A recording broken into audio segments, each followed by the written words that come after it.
যেই মানুষগুলোর ডায়াবেটিস বা যে মানুষগুলোর প্রেশার বা আরও ক্রনিক ইলনেস থাকে বা অন্য কোনো ডিসঅ্যাবিলেশন থাকে, তাদের ক্ষেত্রে দেখা যায় কি সহজেই এই চুলকানি, যেমন স্ক্যাবিস, ফাঙ্গাল ইনফেকশন, আর্টিকেরিয়া, এগুলো সহজেই হচ্ছে।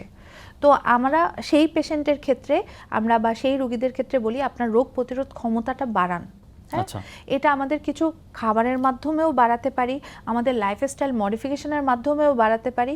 এটা না অনেকাংশে আমার যেই রোগীরা তারা কিন্তু এই রোগ প্রতিরোধ ক্ষমতা ইমপ্রুভমেন্টটা হবার পর থেকে এই অ্যালার্জিগুলো কিন্তু বেশি ফেস করে না। তারা একটা লিমিটের মধ্যে আছে, প্লাস হচ্ছে তাদের যেই রোগগুলো দীর্ঘস্থায়ী বা ক্রনিক সেই রোগগুলো কিন্তু কন্ট্রোলে আছে।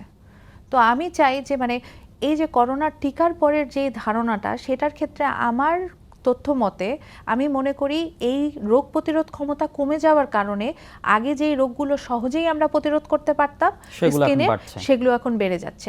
এটার মধ্যে স্ক্যাবিস, আর্টিকেরিয়া, ফাঙ্গাল ইনফেকশন, এগুলো খুব কমন। নির্দিষ্ট কোনো রোগ না, যে কোনো রোগই হচ্ছে রোগ প্রতিরোধ ক্ষমতা কমে যাওয়ার কারণে ত্বকের রোগগুলো বেশি হচ্ছে।